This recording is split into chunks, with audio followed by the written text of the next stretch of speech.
Throughout the day, we'll be visiting several World War I battlegrounds and memorials.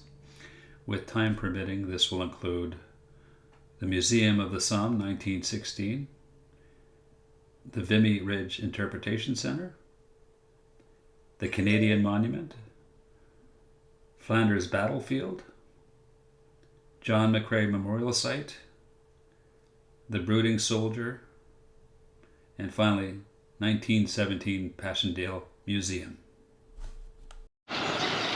Hello. So it's June 26th, day 9 of the Eurotour 2023, and welcome to the Twisting Rose. I'm standing out here in the hotel that I stayed last night called 1418 Chambre des Somme. It's located near the Somme battlefield, famous World War I site. It took place on July 1st, 1916 to November 18th that same year. House Karen and Bard are two great historians. They basically told me a lot about the history. That this building was built in 1922 after World War I, but the entire area was devastated. The house that they bought just a year ago, they're both from the Netherlands.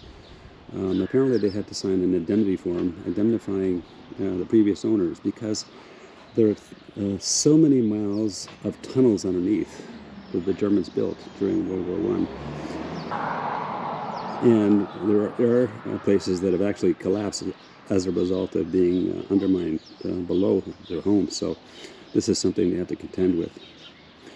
In any case, our next stop is going to be the Museum of the Somme.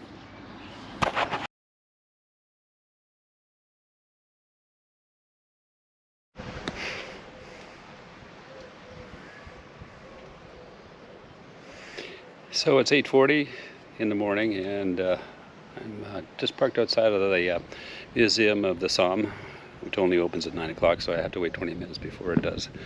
I'll be the first in line. These are some of the artifacts that were dug up, either in Verdun, which is a battlefield that the French fought, or in the Somme, the British and Canadians. You can see a German grenade here. Oxygen bottles, shoes, footwear, they're all corroded. A coronet, some grenades, machine gun belts,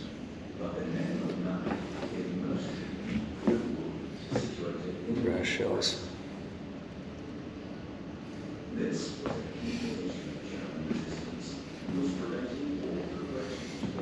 rifles. The Enfield rifles, helmets, canteens. There's this typical German French or German trench here.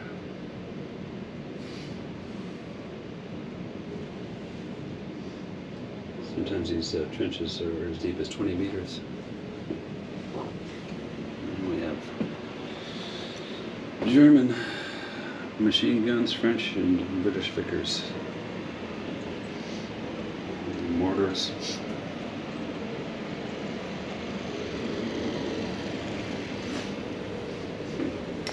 various rifles. So Bert told me about the Sikhs and the Indians that were serving the British Army. They charged actually on horseback with lances and spearing the German soldiers who were, shooting back with machine guns. Incredibly brave. German helmets on the bottom, and French and British on the top. All forms of gas masks protect the soldiers from chlorine gas. So this museum actually is underneath the Basilica, which was bombed during World War I. Not so much in World War II, but it was actually an air raid shelter that fit maybe 1,500 people. The tunnel is 250 miles long underneath the Basilica, and this is where the museum and all the artifacts are stored and shown. You can see the length of the tunnel, as I said, 250 meters from one end to the other. I'm not sure if you can see this, but this is a German World War II bunker with 2 machine guns.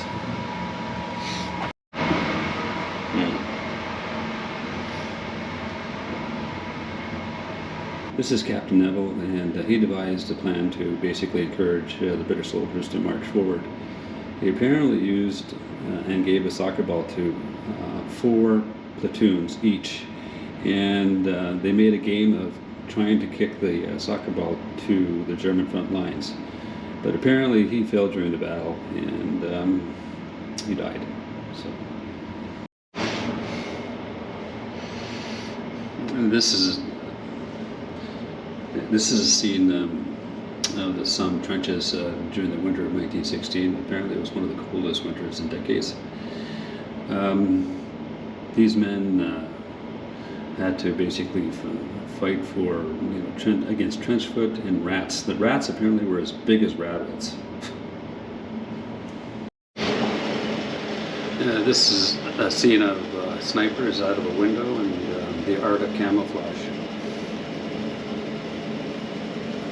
I'm leaving Albert right now, having finished my tour of the Museum of the Somme, and we're going to go to the Vimy Ridge Interpretation Center.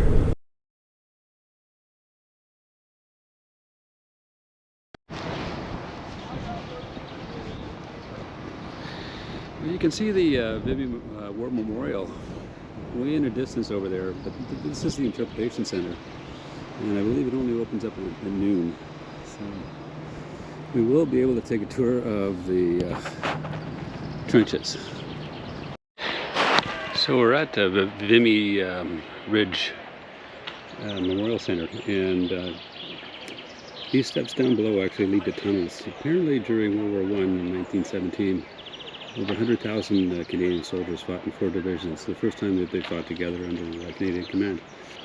Yes, they dug out 10 kilometers of tunnels, basically to support the Canadian Corps and the assault on Vimy Ridge. And this included 13 large subways to move troops and supplies, protect communications, and help transport the wounded. Each subway was different. Some had rooms used for brigade headquarters, living accommodations. Others had cookhouses, storage rooms, water reservoirs, and medical supply. So here is a picture of these tunnels. Incredible, the ingenuity. Now most of the soil over here is made of chalk, so it's easy digging. They could actually dig quite easily. Over here we can see some of the trenches here, and simulation sandbags over here in stone. So over here they have a steel plate basically to protect the soldiers who were looking out, perhaps maybe getting a position of sniping the enemy.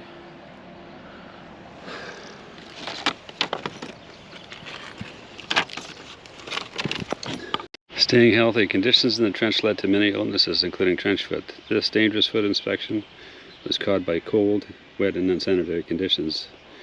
Infected feet made it difficult to walk, and in worst cases could lead to amputation and even death. To prevent it, soldiers had regular foot inspections and were expected to carry extra socks so that they could change them regularly. Women across Canada were inspired to knit hundreds of thousands of socks for the troops. They often attached cheery notes and letters to the packages.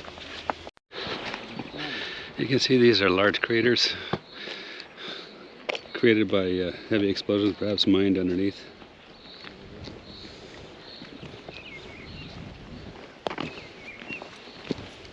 Some of the craters.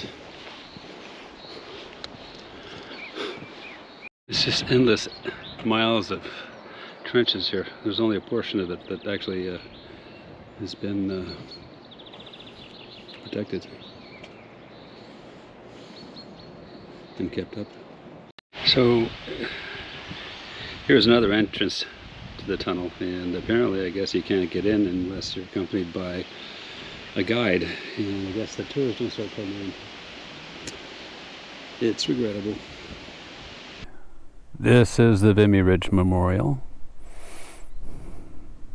You can walk up to it. Well, we're back in Belgium.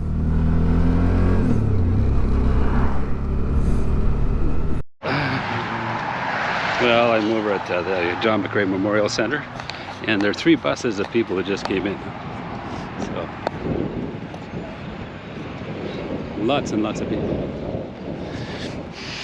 I'm still trying to find John McRae's actual burial site, but somewhere here. Apparently these bunkers here were used for medical treatments, and John McRae wrote his poem from one of these. As in terms of his actual gravesite, he apparently died in France, not in Belgium. So we don't know exactly where his gravesite is. Restoration of this bunker was partly done. The Brooding Soldier over here. It's right at an intersection. I thought it was going to be set back from a distance here, but no, this is it. The Brooding Soldier.